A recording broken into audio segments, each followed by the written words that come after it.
There will be no dog continuity in this video.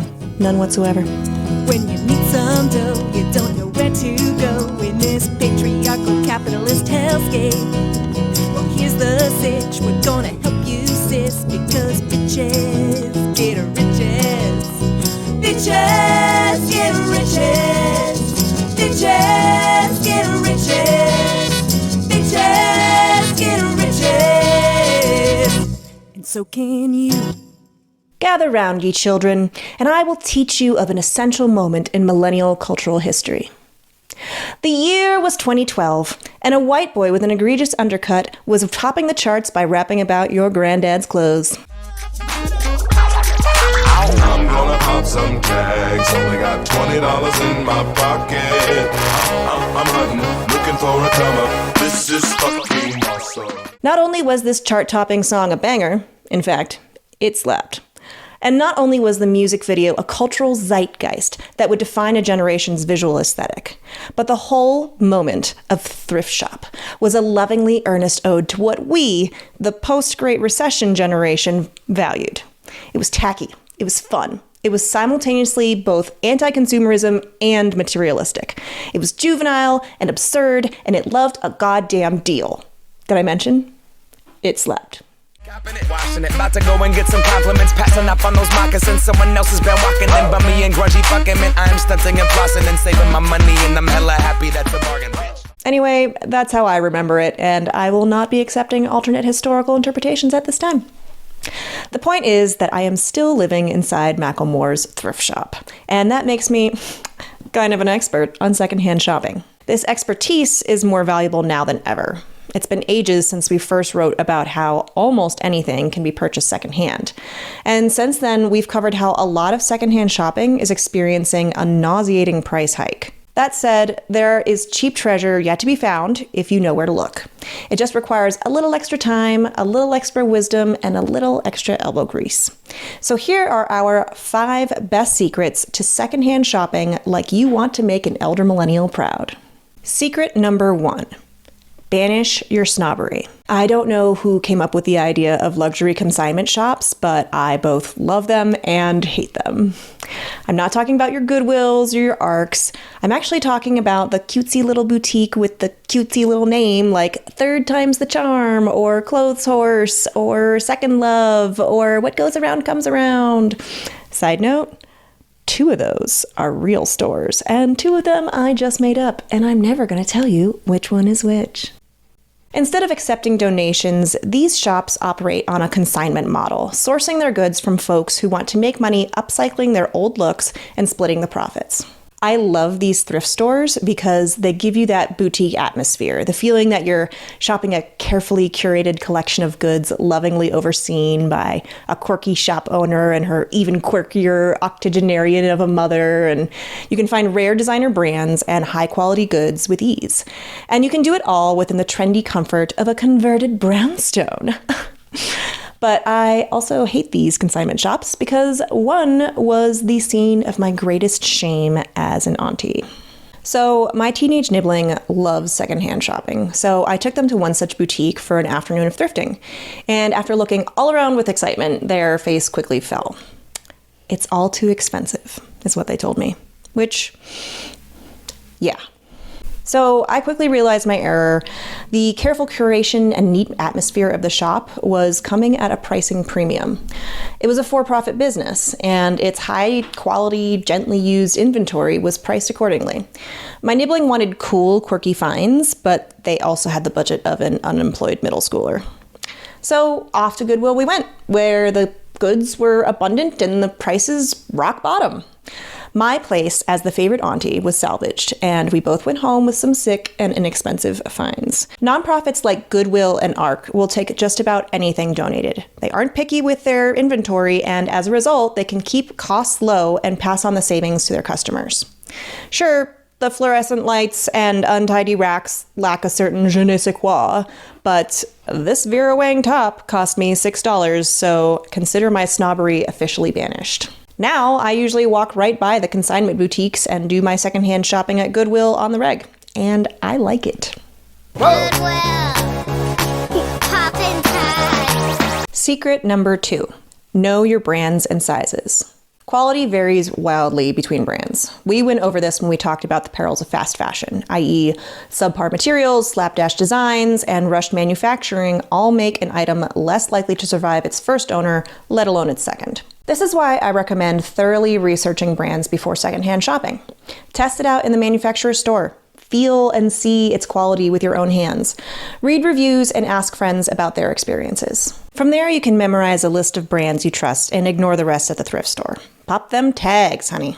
Ignore the legions of universal threads from Target and zero right in on them brand name Levi's. It's also important to get the sizing right.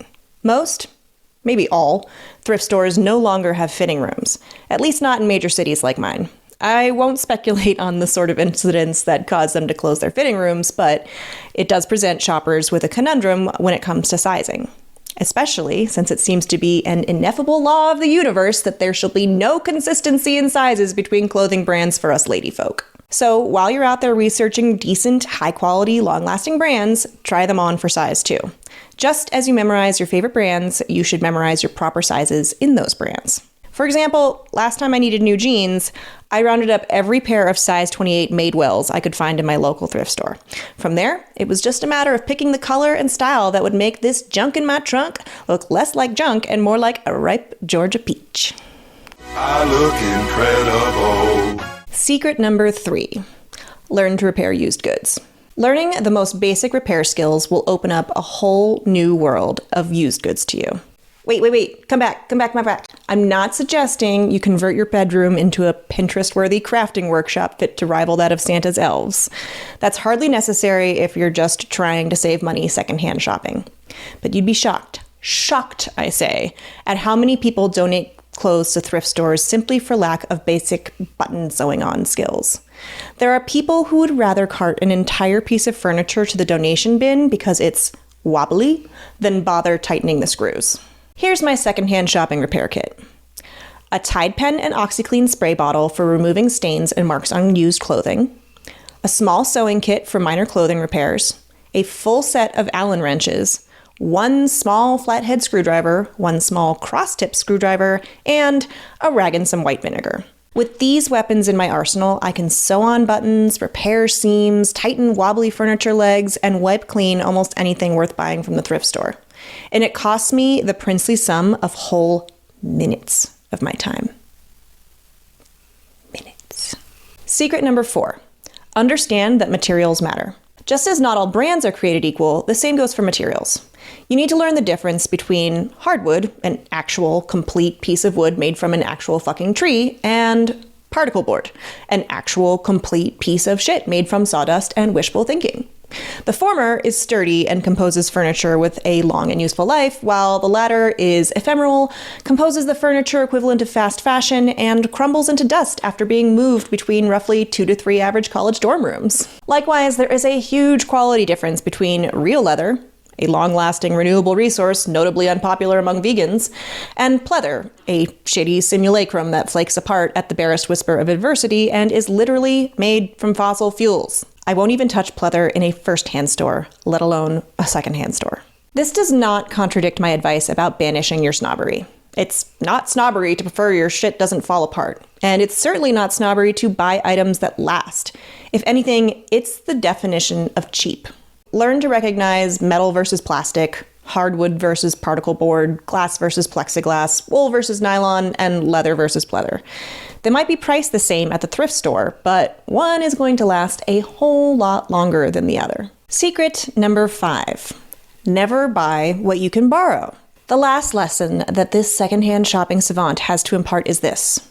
Never buy things first or even secondhand that you can borrow from the fucking library. This means books, DVDs, and other physical media, as well as digital content like audiobooks, ebooks, and music. All of them are available for free at your local library or even just the library's website. You don't even have to leave the house. Actually, did I say free right there? Because I meant for the cost of your state and local taxes. You are literally already paying for the library with your tax dollars. It would be foolish not to take advantage of what you're already paying for. So don't bother secondhand shopping for what you've already bought at the library. If we teach you nothing else about frugality here at Bitches Get Riches, let it be that your library card is the most valuable card in your wallet. And if you ever forget any of these essential secrets to secondhand shopping like a frugal warrior, don't worry about it. After all, take it away, Macklemore. But shit, it was 99 cents. So what are your secrets to successfully secondhand shopping? Do you have a favorite thrift store or consignment shop? Share with the whole class in a comment below. Teach us some stuff.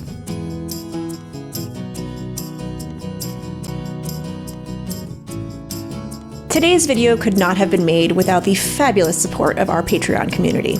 Every video, podcast, and blog article we make here at Bitches Get Riches is a labor of love, but it is a labor, and labor deserves compensation. So, if our advice has helped you save some money, share the wealth. We're like Tinkerbell in that we survive on positive reinforcement, but we prefer that come in the form of US dollars, not applause. You can donate to our cause over at patreon.com/bitchesgetriches. Patrons, we love you from the bottom of our bitchy little hearts. Thank you for supporting everything that we do here. You are the wind beneath our wings, the reason for the season. I was made for loving you, baby. You were made for loving me. Okay, and bitches out.